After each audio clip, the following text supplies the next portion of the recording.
Bharatiya Janata party की 300 नहीं बल्कि 400 सीट आ सकती है। और यह मैं कमरे में बैठ के नहीं कह रहा हूं, पूरे देश भर में घूमने की बात कह रहा हूं। इस साल मैं अब तक 80 जिलों में जा चुका हूं। टारगेट मेरा 100 जिलों का है इस साल। पिछले साल भी लगभग मैं 100 जिलों में गया था। और इन सारे जगहों पे लोगों से बातचीत करने के बाद, यूनिवर्सिटीज़ में, कॉलेजेस में युवाओं के साथ डायलॉग करने के बाद मैं पूरी गारंटी के साथ कहता हूं कि भारतीय जनता पार्टी की 300 नहीं बल्कि 400 सीट आ सकती है। 300 सीट तो जितना विकास हुआ है उस विकास के दम पे आ जाएगा। लेकिन अगर सरकार कुछ कानून बना दे तो 400 सीट आएगी। और जो 1984 में राजीव गांधी जी को 404 सीट मिली थी वो रिकॉर्ड भी टूट जाएगा। मैं गारंटी के साथ कहता हूं कि राजीव गांधी का रिकॉर्ड जो 1984 में 404 सीट का था, वो 2024 में वो रिकॉर्ड टूट जाएगा। लेकिन सरकार को तत्काल कुछ कानून बनाना पड़ेगा। सबसे पहले सरकार एक भारतीय नामकरण संहिता बनाए। ये जो गुलामी के नाम चल रहे हैं, जो आक्रांताओं के नाम पे सड़क मोहल्ले गलियां चल रही हैं, जिलों के नाम चल रहे हैं, स्थानों के नाम चल रहे हैं, शहरों के नाम चल रहे हैं, इनको तत्काल बदलने के लिए एक भारतीय नामकरण संहिता बनाए। बहुत सारे मुगलों के नाम पे चल रहे हैं और बहुत सारे स्थानों का नाम अंग्रेजों के समय में बदल गया। जैसे कर्णपुर को कानपुर हो गया, जबकि आंखपुर, नागपुर, हाथपुर नहीं होता। लेकिन KARNPUR कर्णपुर था, उसमें अंग्रेज उसको आर खत्म करके कानपुर बना दिया।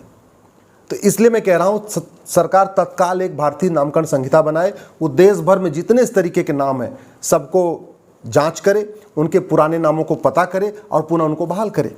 इसी तरीके से सरकार तत्काल एक भारतीय धरोहर संहिता बनाए। भारतीय धरोहर संहिता में क्यों कह रहा हूं? क्योंकि मुगलों के टाइम में, अंग्रेजों के टाइम में बहुत सारे हमारे पौराणिक स्थान, ऐतिहासिक स्थान, धार्मिक स्थान तोड़े गए और वहां अवैध कब्जा हो गया। उदाहरण के लिए अयोध्या तो चलो बन रहा है कोर्ट के जरिए, लेकिन 1670 में औरंगजेब ने मथुरा में भगवान कृष्ण की जन्मभूमि को तोड़ा। 1377 में तुगलक ने अटाला देव मंदिर को तोड़ा। 1669 में औरंगजेब ने काशी विश्वनाथ ज्ञानवापी को तोड़ा। 1410 में अलाउद्दीन ने रुद्रमहालय जो गुजरात में उसको तोड़ा। इसी तरीके से अहमद शाह ने 1552 में भद्रकाली मंदिर जो कर्णावती में है उसको तोड़ा। पंडुआ जो पश्चिम बंगाल है वहाँ पे तोड़ के 1373 में मदीना मस्जिद बन गई। इसी तरीके से विदिशा में 1658 में औरंगजेब ने वीजा मंडल मंदिर बना दिया, मंदिर को तोड़ के। अपना दिल्ली में कुतुबुद्दीन ऐबक ने जैन मंदिरों को तोड़ के कुतुब मीनार बना दिया। तो एक भारतीय धरोहर संहिता बनाइए। उस भारतीय धरोहर संहिता में एक्सपर्ट हों, वो ये देखें कि आक्रांताओं के समय में जो हमारे पौराणिक स्थान तोड़े गए हैं, ऐतिहासिक स्थान तोड़े गए हैं, वो कौन कौन से हैं, उनका पुराना स्वरूप क्या था, और उनको बदलने पर अपना सुझाव दे। इसी तरीके से भारत में भारतीय भाषाएं धीरे धीरे दबती जा रही हैं। विदेशी भाषाओं का प्रचार प्रसार हो रहा है। स्कूलों में फ्रेंच पढ़ाया जा रहा है, जर्मन पढ़ाया जा रहा है, इंग्लिश तो चलो एकदम नॉर्मल सी बात हो गई है। भारतीय भाषा संहिता बनाए। और संविधान का आर्टिकल 344 भी यही कहता है। संविधान का आर्टिकल 344 कह रहा है कि सरकार को एक भारतीय भाषा आयोग बनाना चाहिए था, जो अंग्रेजी को ख़त्म करने और हिंदी को प्रमोट करने के लिए बनाना चाहिए। वो आज तक भारतीय भाषा आयोग नहीं बना। इसी 344 में ये भी लिखा हुआ है, एक 30 सांसदों का एक समिति बनेगी, जिसमें 20 सांसद लोकसभा के होंगे, 10 सांसद राज्यसभा के होंगे। वो लोग भी बैठेंगे, वो भी विचार करके अपना सुझाव देंगे कि कैसे भारतीय भाषाओं का प्रचार प्रसार हो, विदेशी भाषाओं को कमज़ोर किया जाए।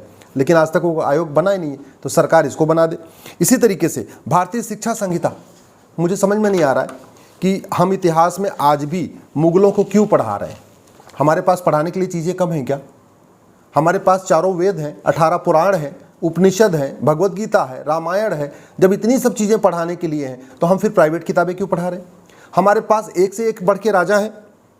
राजा पृथु, धुंधुमार, मानधाता, भरत, असित, सगर, अंशुमान, दिलीप, भगीरथ, रघु, ऐसे एक से बढ़कर एक राजा है। फिर हम ये आक्रांताओं को क्यों पढ़ा रहे हैं? तो इसलिए कह रहा हूँ एक भारतीय शिक्षा संहिता सरकार तत्काल बनाए और वैदिक शिक्षा, प्राइमरी में वैदिक शिक्षा और गुरुकुल शिक्षा व्यवस्था लागू करे। आप देखिए गारंटी के साथ 404 सीट आएगी। 404 नहीं बल्कि 410 सीट आएगी। 100% राजीव गांधी का रिकॉर्ड टूटेगा। सरकार भारतीय दंड संहिता जो भी खत्म करने के लिए बिल लाई है, लेकिन उसको ऐसे करे कि भ्रष्टाचार अपराध के सभी कानूनों को मिला के एक कानून बना दे। ये घूसखोरी, जमाखोरी, मिलावटखोरी, कालाबाजारी, नशा तस्करी, मानव तस्करी के जो अलग अलग कानून अभी भी चल रहा है, इसको सबको मर्ज करे, 1 नेशन 1 पिनल कोड यानी भारतीय दंड संहिता बना दे। ये पुलिस का जो कानून 1861 का चल रहा है, उस जिसके कारण पुलिस सत्ता की गुलाम बनी हुई है। पूरे देश में पुलिस एक जैसा व्यवहार नहीं करती। यूपी की पुलिस अलग तरीके से व्यवहार करती है, बंगाल की पुलिस अलग तरीके से व्यवहार करती है। यूपी की पुलिस घुसपैठियों को पकड़ती है, धर्मांतरण कराने वालों के खिलाफ एनएसए लगाती है, बाकी राज्य की पुलिस नहीं लगा रही है। पूरे देश की पुलिस एक तरीके से व्यवहार करे, उसके लिए ज़रूरत है एक 1861 का पुलिस एक्ट बदला जाए, उसकी जगह एक नई भारतीय पुलिस संहिता बनाई जाए। इसी तरीके से भारतीय साक्ष्य संहिता जो एविडेंस एक्ट है 1872 वाला, ये महाघटिया है, इसके कारण लोगों को सज़ा नहीं हो रही है। झूठ को गंभीर अपराध घोषित किया जाए। झूठ पकड़ने के लिए हर जिले में, हर थाने में narco polygraph brain mapping test करने के लिए लैब बनाई जाए। नार्को पॉलीग्राफ ब्रेन मैपिंग कानून बनाया जाए, और जो लोग इस तरीके की शिकायत करते हैं, चाहे हत्या का, बलात्कार का, जो बाकी चीज़ें हैं, उसमें शिकायतकर्ता से भी किया पूछा जा सकता है, और जिसके खिलाफ आरोप है उससे भी पूछा जा सकता है। फटाफट आपका जो है सच सामने आ जाएगा। तो 1 घंटे के अंदर मुकदमा दर्ज हो और 1 महीने के अंदर जांच पूरी हो, ये तभी हो सकता है जब narco polygraph brain mapping lab हर थाने में हो, नार्को पॉलीग्राफ ब्रेन मैपिंग कानून हो, झूठ बोलना गंभीर अपराध हो, झूठी शिकायत करने वालों को, झूठा मुकदमा दर्ज कराने वालों को कम से कम 10 से 20 साल की सजा का प्रावधान हो। आप देखिए फटाफट इस देश में न्याय मिलना शुरू हो जाएगा। इसी तरीके से एक भारतीय न्याय संहिता बनाई जाए, एक जुडिशियल चार्टर लागू किया जाए, हर मुकदमे का समाधान 1 साल के अंदर हो, ये व्यवस्था करनी पड़ेगी, तब जाके वास्तव में इस देश में राम राज्य आएगा। इसी तरीके से 1908 का जो सिविल प्रोसीजर कोड है, जिसके कारण दबंग लोग गरीबों की ज़मीन पे कब्जा करते हैं और गरीब परेशान होता है, मुकदमा लड़ते लड़ते परेशान हो जाता है। चकबंदी अधिकारी के यहाँ, एसओसी के यहाँ, डीडीसी के यहाँ, एसडीएम के यहाँ, तहसीलदार के यहाँ, एडीएम के यहाँ 20 साल 30 साल मुकदमे चलते रहते हैं। नहीं, प्रॉपर्टी को आधार से लिंक किया जाए और एक भारतीय संपत्ति संहिता बनाई जाए। हर मुकदमे का फैसला 1 साल के अंदर करना अनिवार्य कर दिया जाए, कानून बना के जुडिशियल चार्टर लागू कर दिया जाए कि 1 साल के अंदर मुकदमे का फैसला करना ही करना है। आप देखिए 400 से कहते नहीं, अब की बार 400 पार, 100% 400 पार हो जाएगा। इसी तरीके से 4 लाख मठ मंदिर सरकार के कंट्रोल में, उन मठ मंदिरों को फ्री कर दिया जाए। एक भारतीय धर्मस्थल संहिता बनाई जाए। हर जितने भी मठ मंदिर फ्री होंगे उनमें क्या क्या बनाना है, उदाहरण के लिए गुरुकुल बनाना है, वैदिकशाला बनाना है, वेदशाला बनाना है, आयुर्वेदशाला बनाना है, व्यायामशाला बनाना, जो भी है एक चार्टर बना दिया जाए, एक भारतीय धर्मस्थल संहिता बना दिया जाए। 100% गारंटी के साथ कहता हूँ अब की बार 400 पार। ये दुनिया भर के जो टैक्स चल रहे हैं, जीएसटी, वैट, टीडीएस, फीडीएस, इनको सबको खत्म किया जाए। 1 नेशन 1 टैक्स लागू किया जाए। एक भारतीय बैंकिंग संहिता लागू किया जाए। भारतीय बैंकिंग संहिता का मतलब एक व्यक्ति एक बैंक अकाउंट, एक फैक्ट्री एक बैंक अकाउंट, किसी का भी 2 खाता नहीं होना चाहिए। सारा फ्रॉड होता है ये मल्टीपल खाता खोल के। एक व्यक्ति का एक खाता हो, एक ऑफिस का एक खाता हो, एक फैक्ट्री का एक खाता हो, एक व्यापारी का एक खाता हो, एक अधिकारी का एक खाता हो, एक नेता का एक बैंक खाता हो। एक खाता होगा तो पैसा रखेगा कहाँ? दुनिया भर के लाकर उसके पास नहीं होंगे। एक खाता होगा, एक ही लाकर होगा तो पैसा भी नहीं रख पाएगा। मुझे लगता है एक व्यक्ति एक खाता लागू करने से और एक भारतीय बैंकिंग संहिता लागू करने से बहुत हद तक भ्रष्टाचार कम हो जाएगा। एक चुनाव संहिता हो, एक देश एक चुनाव पे चर्चा चली रही है, और एक देश एक चुनाव के साथ साथ एक देश एक वोटर लिस्ट हो। इसी तरीके से 1 से ज़्यादा सीट से चुनाव लड़ने पर प्रतिबंध हो। जो आदमी जाति भाषा क्षेत्र का जहर घोले चुनाव में, उसके चुनाव लड़ने पे प्रतिबंध हो। जो आदमी सजा याफ्ता है उसके पार्टी बनाने, पार्टी पदाधिकारी बनने पर आजीवन प्रतिबंध हो। तो एक हमें भारतीय चुनाव संहिता लागू करना पड़ेगा। भारतीय विधायिका संहिता, अनपढ़, अनाड़ी, गंवार, माफिया टिकट खरीद के सांसद विधायक बन रहे हैं, इसलिए इनके लिए एक ऑल इंडिया लेवल पे टेस्ट करना ज़रूरी है। जैसे टीचर्स का टीचर एलिजिबिलिटी टेस्ट होता है, बैंक में जाने के लिए आपका पीओ का टेस्ट होता है, आईएएस बनने के लिए आईएएस का टेस्ट होता है, ऐसे ऑल इंडिया लेवल पे जैसे आईएएस है ना, इंडियन एडमिनिस्ट्रेटिव सर्विसेज, ऐसे आईएलएस होना चाहिए, इंडियन लेजिस्लेटिव सर्विसेज, और इस पर एक नियम कानून बनाना पड़ेगा। इसी तरीके से भारत के नागरिक कौन होंगे, जो नागरिक होंगे उनको क्या क्या फॉलो करना है, उसके लिए एक नागरिकता संहिता बनाई जाए।